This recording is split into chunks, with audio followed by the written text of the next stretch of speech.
কি ব্যাপার রে বন্ধু, আমাদের রেস্টুরেন্টে ডাকলি কেন? কেন তুই জানিস না কেন ডাকলাম? তাহলে ঠিক আছে, কি খাবার খাবি বল, খাবারের অর্ডার করি। কি খাবি তুই? মেনু কার্ড দেখবি নাকি? জানিস তো বন্ধু, আমি তো খুব গরিব মানুষ। তোকে ডাকলাম কেন, তুই খুব পয়সা, তাই ভাবলাম যে আজকে একটু রেস্টুরেন্টে বসে তোর সাথে গল্প করি আর কিছু খাওয়া দাওয়া করি। ঠিক আছে? তুই কি বন্ধু কিছু মনে করলি?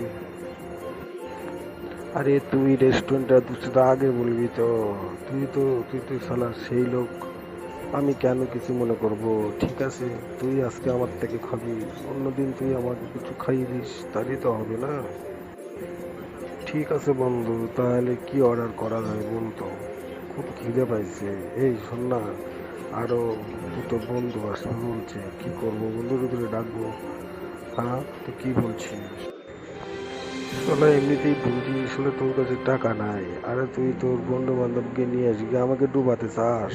হ্যাঁ, বেশি বাড়াবাড়ি করলে না, খাওয়ায় দাওয়ায় কিন্তু বিল দেবো না, তুই বিল দিবি, ঠিক আছে? আরে ঠিক আছে বন্ধু, কাউকে ডাকছি না। আচ্ছা চল, খাওয়া দাওয়া কি তাহলে কমপ্লিট করব, তারপরে তো যাবো নাকি?